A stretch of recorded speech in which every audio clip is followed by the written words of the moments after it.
Happy Epiphany. Are you on social media?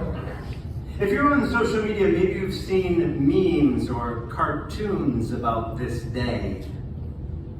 One of my favorite has the three kings standing there by the manger with Mary and Joseph and the child Jesus. And below it says, the three kings brought him gifts: gold, myrrh, and Frankenstein. And yes, Frankenstein is right there with them. The three gifts were what? Gold, frankincense, and myrrh. Gold, frankincense, and myrrh. Another meme that I really like these days is a meme that shows three women coming before Mary and Joseph and the child in the manger. And it says, after the Magi left, three wiser women came, bearing gifts of diapers and formula and casseroles. Wiser women, amen? Amen. At the risk of seeming a wise guy myself, let's take a look at what we've celebrated during these last 2 weeks. Because when we celebrate the Christmas season, what we celebrate is the fact that our God manifested God's self not only to certain people, but to all people. Which is why we love that gospel last week. Last week, when we celebrated the Feast of the Holy Family, we had Luke telling us how it was that God appeared not to the Pharisees and the religious leaders and the scribes of the day, but to whom? To shepherds. It may not sound so extraordinary to us 2,000 years later, but step back in time 2,000 years. For those who strictly followed all 613 precepts of the law, the shepherds were looked down upon. Shepherds. Because they were out taking care of their flocks, and they couldn't keep the law in the same way as those who lived in the city. They were looked down upon as country folk, out with their sheep in the middle of the night. Ooh. So when Luke tells the story of God manifesting God's self to shepherds, it's a story of how it is that God includes the marginalized.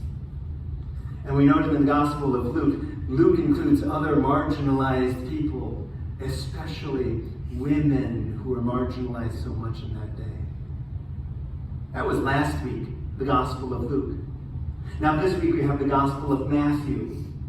And Matthew tells another story of the Nativity. After Jesus was born, who appeared on the scene? The Magi, bearing gifts.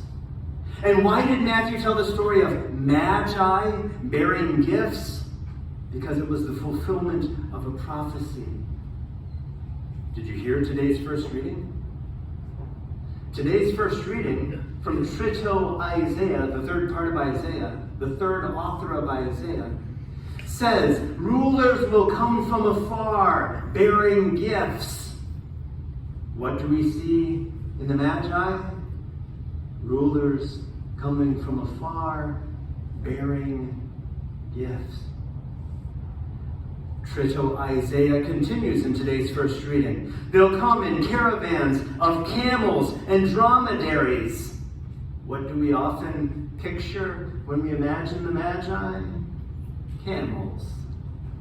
Where did that come from? Isaiah, today's first reading.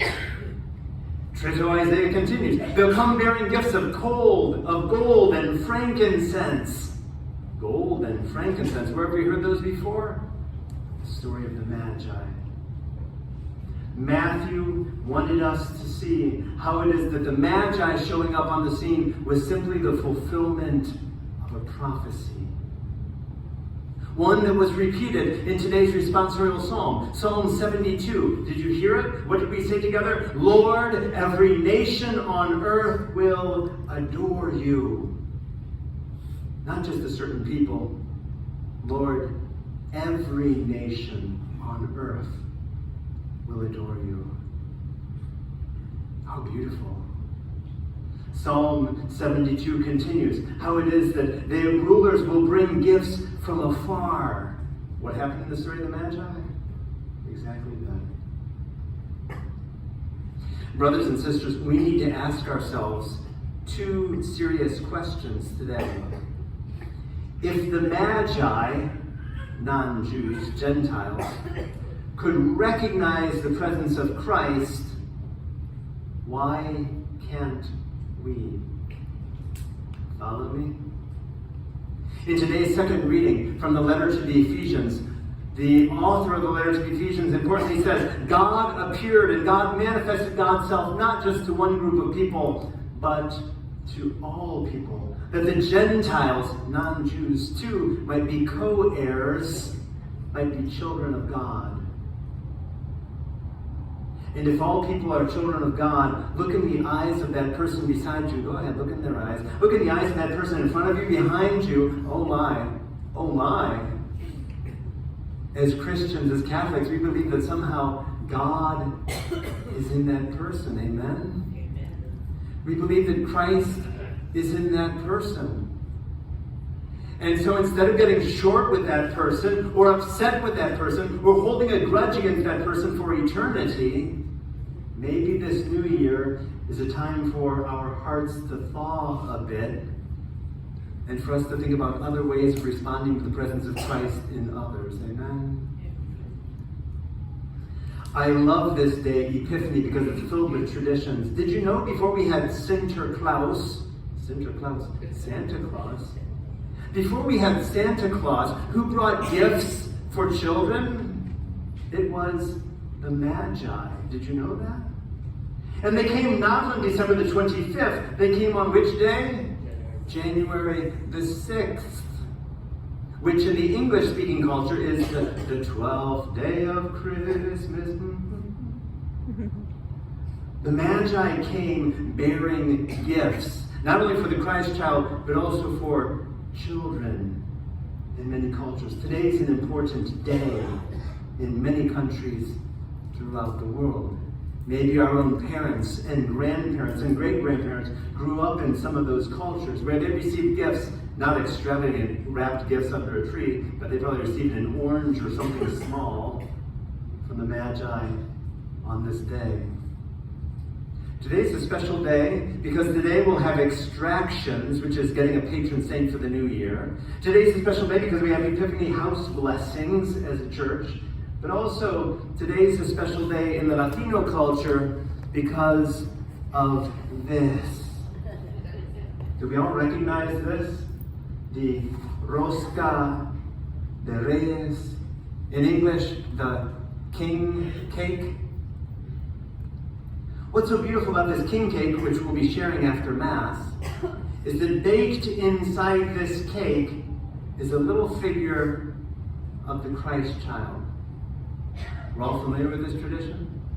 Inside this ring-shaped bread, there's a little image of the Christ child. And even though we can't see it, what's so lovely about this symbol is that it reminds us of that reality of Christ being hidden in the dough of other people's lives. Think about that for a moment. When you see the rosca, you don't see the Christ child that's hidden inside, but it's in there. And one person is going to find it, or maybe more than one. Mm-hmm. You can't see it, but it's inside. Christ in others, let's just be honest. Sometimes it's hard to see Christ in other people. Amen? It's maybe a little easier to see Christ in the people we love. Oh, I love you, I see Christ in you. But with those we love a little less? With those we'd like to love a little more maybe this year? Inside our frenemies? Or even our enemies? It's sometimes hard to see Christ in them. Amen? And yet, as Christians and as Catholics, we believe that they are that rosca de reyes that we're going to look at in a different way this year, because they're not just a piece of bread, but they've got the Christ child in them too. Amen. How does that seem for a challenge for us in 2024? for us to open our eyes, to open our ears, and to recognize the presence of Christ in those around us, those we love, and yes, those we love a little less.